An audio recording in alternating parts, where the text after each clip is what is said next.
I'm sure that there are plenty gamers out there where the most exciting Nintendo game of this year doesn't have any kind of carts or smash-happy apes in them, but rather space bounty hunters.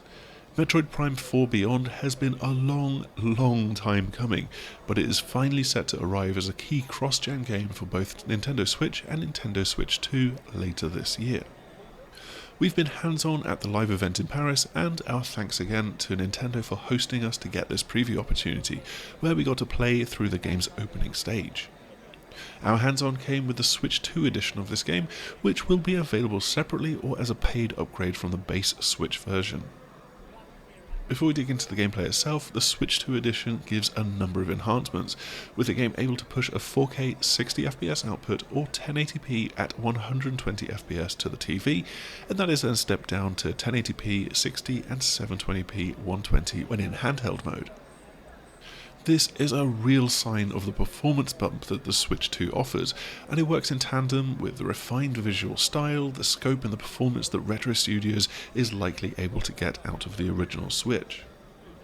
Onto the game itself, and we played through the opening stage, as Samus descends to the planet's surface and finds a bunch of Galactic Federation troops besieged once more by those dastardly space pirates. It's an action-packed and combat-heavy opener, but still gives a little bit of time to make use of Samus's trademark Morph Ball mode and her scanning visor, both of which will feature much more heavily when digging into the broader game structure, which is obviously Metroidvania. Of course, combat makes this an ideal slice of the game to test out the different control options that the Switch 2 offers. Just in terms of gamepad controls, we've come a long way since the original Metroid Prime on GameCube and even the port to the Wii, which added in motion controls. Both of them had atypical control schemes even for the time. For Metroid Prime 4, this immediately feels like a much more contemporary first-person shooter setup, albeit still with a lock-on feature using the left trigger instead of having a kind of aim-down sights. But this also enables a free aim mode for looking around and shooting at different parts of the screen. Jump is also on the left bumper, with the right trigger and bumper then used for Samus' standard beam and missile weapons. Locking onto an enemy also enables that motion controller free aim mode, when this will be particularly great for boss battles. Locking onto them sets you up for strafing and dodging so that is relative to their particular movement and position in your particular arena of battle. And then from that central fixing point you can aim for their weak spots as and when they emerge. It's a good setup, but honestly it pales in comparison to just flipping the right Joy-Con 2 onto its side and using the mouse mode that the Nintendo Switch 2 has introduced. So long as you're playing with detached Joy-Con 2, you can do this at literally any time. The Switch just knows when the controller switches orientation and is on a surface, and then it enters mouse mode. And it's just as seamless if you twist your wrist back to the regular position and start playing in gamepad controls once more. Mouse mode just offers so much more natural precision, as PC gamers will be well aware. Aiming is easier for keeping enemies in your crosshairs and leading their movements across the screen, which is handy when you're firing slowish rockets in that direction. But you also still have the enemy lock-on and free aim, even in mouse mode, when you hold onto that left trigger. Mouse mode quickly became my preferred way to play through this hands-on session, skewing my senses to the extent that it actually made it difficult to go back to gamepad controls. This obviously won't be for everyone, and if you're playing in handheld mode, with a Pro controller, or even with the Joy-Con in their Joy-Con grip, there's no mouse mode accessible to you. You have to be playing with separate Joy-Con in each hand.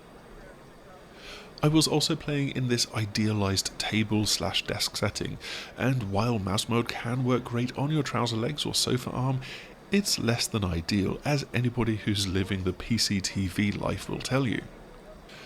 The battles against space pirates were a lot of fun, and it built up to this fight against a Metroid-infested boss to round out the demo time, and this trapped us in an arena with them where we had to dodge their energy waves, charge bolts and more, whilst targeting the many weak spots that it was unable to keep completely covered up. The climactic moment came after defeating this boss, as more space pirates emerge alongside a returning rival bounty hunter, blasting an artifact that lends Samus the psychic abilities that were teased in the gameplay reveal from the last Nintendo Direct. Those will have an integral role through the game, both for the environmental puzzling and the combat. But for now, Metroid Prime 4 Beyond is easily one of our most anticipated games for the Nintendo Switch 2. It is sure to be a great experience on the original Switch as well, but pushing the graphics to higher levels and having that mouse mode is the cherry on the top. We hope you've enjoyed this brief look at Metroid Prime 4 Beyond, albeit with off-screen filming. We can't wait to see more of this game as it heads to a release for Nintendo Switch and Nintendo Switch 2 sometime later this year. Before you go, make sure to like, subscribe, click the bell icon, and that way you'll be able to catch all of the rest of our video coverage from the Switch 2 hands-on event. Hopefully we'll see you again soon. Goodbye!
Okay, I understand the better now.